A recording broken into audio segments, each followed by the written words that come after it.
defense. So we want to defend, dude, I lost it already. Boy, I had it all in my mind. Let me try this again.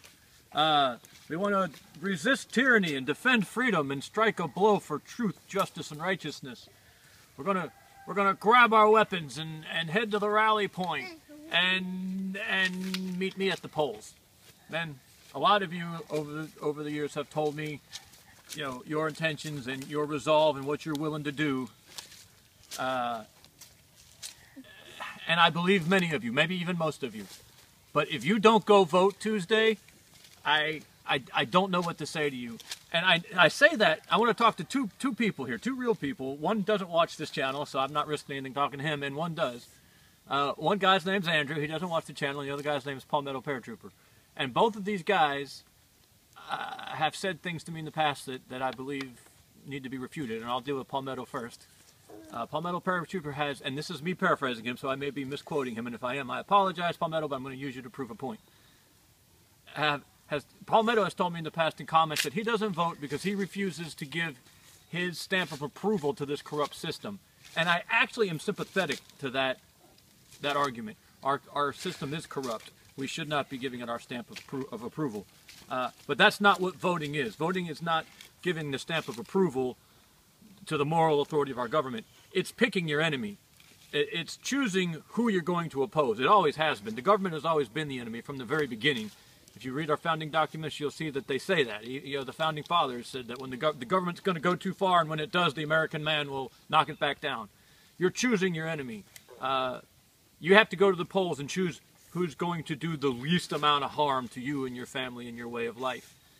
And if you don't do that, it's highly unlikely you'll stand up later, because this costs nothing. It costs nothing to go vote.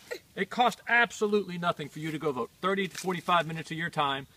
Go vote. It might actually help. Are they trying to steal elections? Yes. Is it easier for them to steal elections when you don't go vote? Yes. Yes, if you don't go vote, you're making it easy for them to steal elections, because they can only pad the box so much. And the more people are voting for real, the harder it is for them to sway the elections with false votes. So yes, even if you think they're going to steal your election, by you going to vote, you make it harder for them to do it, and more likely they're going to get caught. There is no excuse not to go vote. You are not endorsing this corrupt system. You are doing what you can to affect change around you. That's just it. That's just it. Palmetto's a great guy, but I just think that argument does not make sense to me. Palmetto, go vote. Now let me talk to Andrew. Andrew's a libertarian. Really smart guy, neat guy, real dynamic. Men like to be around him. But he's big in the Libertarian Party. And I'm actually okay with that. I'm okay with that. The Republicans need a little bit of competition. This dog is driving me nuts. But not today, and not on Tuesday. The Libertarians are fine. They've got an okay platform. I differ with them in some areas that I can't go there quite yet. But this time, this Tuesday, this midterms, the most important thing in America is holding on to the Republican majority in Congress. Is that because the Republicans are such good guys? No. Is it because they're real conservatives? Absolutely not. Is it because they're who I want in power? No. I don't want any of them in power. If it was up to me, we'd live in a tribalist system, and only Christian men who's had a son would be allowed to vote. That's it. Christian male grandfathers down the male line would be the only ones voting in my perfect society. We don't live in my perfect society. Nothing about this society is ever going to be perfect. No society has been perfect since the Garden of Eden and the fall of man. If you're only going to vote for the ones who are perfect, you're not going to vote anyway. And you're going to let the idiots and the morons and the weirdos rule things. And then don't tell me that you're going to stand up when the time comes, because they will make it so difficult when the time comes, you'll be scared to. And that's what I'm saying to the Libertarians right now, to my buddy Andrew, who will never see this unless I tell him about it. Or actually, no, Kevin might tell him. Kevin, you can tell Andrew about this. I am okay with the Libertarians mostly, but this time you got to go vote. And I hate endorsing the Republicans. I got over my Republican habit decades ago. Literally 10 years ago, I kicked my Republican habit. But honestly, people, look at the two sides of these issues, of what's going on and the culture war. We don't have a choice. If the issues were not the death of our culture and the enslavement of our children, I might say, yeah, let's argue over tax policy. It's a legitimate debate. But the ship is on fire and sinking, okay? We don't need to worry about who the captain of the ship is. The ship's going down. All right, we're in, I don't remember what the Navy calls it. It's like general quarters, or I can't remember what they call it when they're fighting a fire on the ship and trying to keep it from, it's some kind of operations or something. I don't remember. Maybe one of you Navy guys can tell me. But that's where we're at.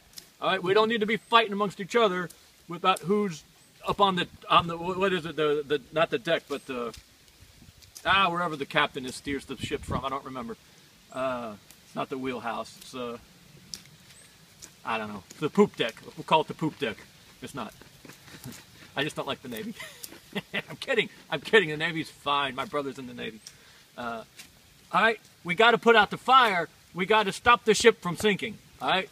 If the Democrats get control of the House of Representatives, the next 2 years will be hell on earth. They will investigate every fake crime. They will subpoena everything they possibly can.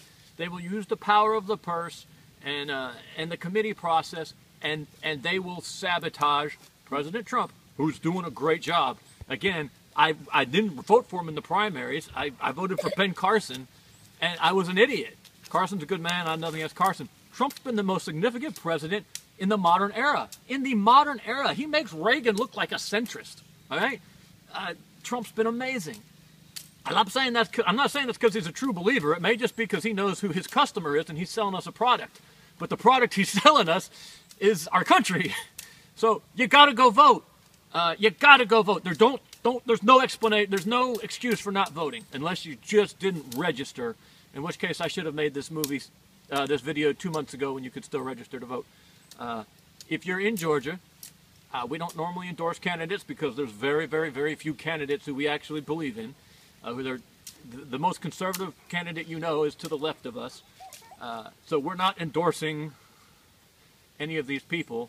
We're saying they're going to do less harm. They're going to do less harm than the alternative. In Georgia, that is Brian Kemp for governor. Stacey Abrams is please ignore the racial issues. She's just a crazy leftist. Right? She's just a crazy leftist, and that's it. We don't need crazy leftists. They kill and destroy, and they tear down societies for their own power and enrichment and self-aggrandizement. And we don't need any more of them. So please vote against Stacey Abrams, which means voting for Brian Kemp. And if you don't mind taking my advice, if you're in Georgia and you're a Georgia voter, please vote against all these constitutional amendments. This is a stupid, stupid, stupid way to run a government. It is stupid. If you read these constitutional amendments, these are not things that belong in a constitution. A constitution should be the way you govern, not the specifics of tax policy, which is what you see in some of these constitutional amendments. It's ridiculous. It's moronic. I love this state. We have the dumbest constitution I've ever seen in this country. I'm sure there's worse, but I'm not aware of them.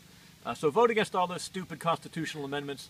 And unfortunately, I do have to say that even though he's a Republican, and I'm not a big fan of the Republicans, of any Republican, this term, today, or Tuesday, please go vote.